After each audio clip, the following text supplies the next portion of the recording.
అలాగే కార్యకర్తలు చేరే అవకాశాలు అయితే కనుక పెద్ద ఎత్తున కనబడుతున్నాయి సునీల్ ఇక్కడ. Right Sudheer, thank you. ఇక ఉభయ గోదావరి జిల్లాల్లో టిట్కో గృహాల్లో నివాసం ఉంటున్న లబ్ధిదారులందరూ బ్యాంకుకు చెల్లించాల్సిన రుణం చెల్లించాలంటూ నోటీసులు జారీ చేశారు. లక్షల రూపాయల వరకు లబ్ధిదారులు చెల్లించాల్సి ఉందని, తక్షణం చెల్లించకపోతే 2 నెలల్లో ఇళ్లను సీజ్ చేస్తామంటూ బ్యాంకు అధికారులు ఇంటింటికి నోటీసులు అందజేశారు.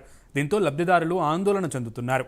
గతంలో బ్యాంక్ అధికారులు ఒత్తిడి చేస్తే రాజకీయ నాయకుల ప్రమేయంతో ఏమీ అనలేని పరిస్థితి ఏర్పడిందని, ప్రస్తుత ఎన్నికల సమయంలో నోటీసులు జారీ చేస్తే లబ్ధిదారుల నుంచి త్వరగా బకాయిలు వసూలు అవుతాయని బ్యాంక్ అధికారులు ఆలోచిస్తున్నారట.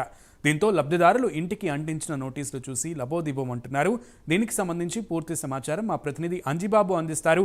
అంజిబాబు, ఎన్నికల కోడ్ అమల్లో ఉన్న నేపథ్యంలో బ్యాంక్ అధికారులు ఈ విధంగా లబ్ధిదారులని వాళ్ళు చెల్లించాల్సినటువంటి సొమ్ము మొత్తాన్ని కూడా చెల్లించాలంటూ నోటీసులు అంటించడం ఏ విధంగా చూడాలి? ఇందులో వైసీపీ ప్రమేయం ఉందని అనుకోవాలా ఏంటి?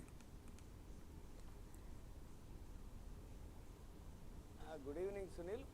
ప్రధానంగా చూసుకుంటే కనుక టిట్కో ఇళ్లని లబ్ధిదారులందరూ కూడా ₹1,00,000 ముందుగా చెల్లించి ఇల్లు నిర్మాణం పూర్తయిన తర్వాత బ్యాంకు లోన్ ద్వారా ఇల్లుని స్వాధీనం చేసుకోవడం ఈ జరిగే ప్రక్రియ. అయితే ఎప్పుడో తెలుగుదేశం పార్టీ హయాంలో నిర్మించిన టిట్కో ఇళ్ళని 2 నెలల క్రితం వరకు కూడా ఈ యొక్క అధికార వైసీపీ నేతలు వాళ్ళకి అప్పజెప్పిన దాఖలా లేవు.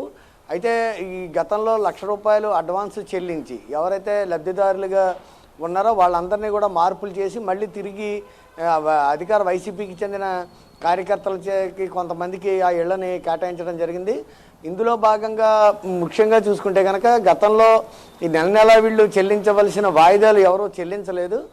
అయితే ఈ ఎన్నికల సమయంలో మాత్రం గతంలో నోటీసులు ఇచ్చినప్పటికీ కూడా అక్కడ ఏ ప్రాంతాల్లో టిట్కో ఇళ్ళు ఉన్నాయో ఆ ప్రాంత ఎమ్మెల్యేలు, ఎంపీలు రంగంలోకి దిగి తర్వాత చెల్లిస్తారు, ఇప్పుడు ప్రస్తుత ఆర్థిక పరిస్థితి ఎలా ఉంది, అది ఇది అని చెప్పేసి వాళ్ళని అడ్డుకోవడం జరిగింది. అయితే ఎన్నికల కమిషన్ ఎప్పుడైతే నోటిఫికేషన్ షెడ్యూలు ఎప్పుడైతే విడుదల చేసిందో అప్పటి నుంచి కూడా బ్యాంక్ అధికారులు ఎంతమంది బకాయిదారులు ఉన్నారు ఏంటి అనేది ఒక లిస్టు తయారు చేసుకుని వాళ్ళందరికీ కూడా నోటీసులు సర్వ్ చేశారు. అయితే వ్యక్తిగతంగా నోటీసులు సర్వ్ చేస్తే ఎవరు కూడా తీసుకోవడానికి ముందుకు రాకపోవడంతో ఇంటింటికి వెళ్ళి నోటీసులు అంటించడం జరిగింది.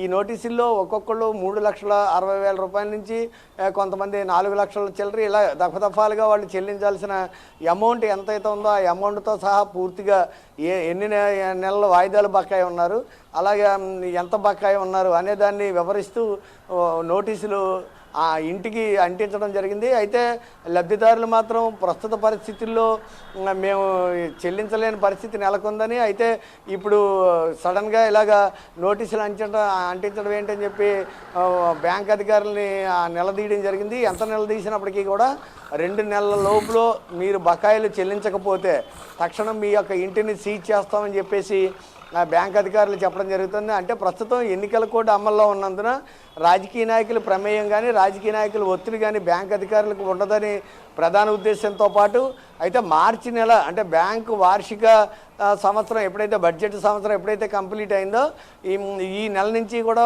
వాళ్ళు వార్షిక ఆదాయంలో భాగంగా ఈ యొక్క మొండి బకాయిలు ఏవైతే ఉన్నాయో వాటి మీద ఏ చర్యలు తీసుకుంటున్నారు ఏంటనేది అటు బ్యాంకు ఉన్నతాధికారులతో పాటు ఇటు రిజర్వ్ బ్యాంక్ అధికారులకు కూడా వీళ్ళు సమాధానం చెప్పాల్సి ఉన్నందున వీళ్ళు ప్రస్తుతం అయితే ఇంటింటికి వెళ్ళి లబ్ధిదారులని తక్షణం మీరు చెల్లించండి, లేదంటే 2 నెలల లోపునే మిమ్మల్ని ఖచ్చితంగా ఇల్లు ఖాళీ చేయించి ఇల్లు సీజ్ చేస్తామని చెప్పేసి చెప్పడం జరుగుతుంది. అయితే కొంతమంది లబ్ధిదారులు చెల్లించడానికి ముందుకు వచ్చినప్పటికీ కూడా రాబోయే ఏ పార్టీ ఒక్క నిమిషం హోల్డ్ లో ఉండండి. ఎన్టీఆర్ జిల్లాలోకి వైసీపీ మేమంతా సిద్ధం బస్సు యాత్ర అక్కడిలోకి ఎన్టీఆర్ జిల్లాకి అడుగుపెట్టింది. అక్కడి నుంచి లైవ్లో చూద్దాం.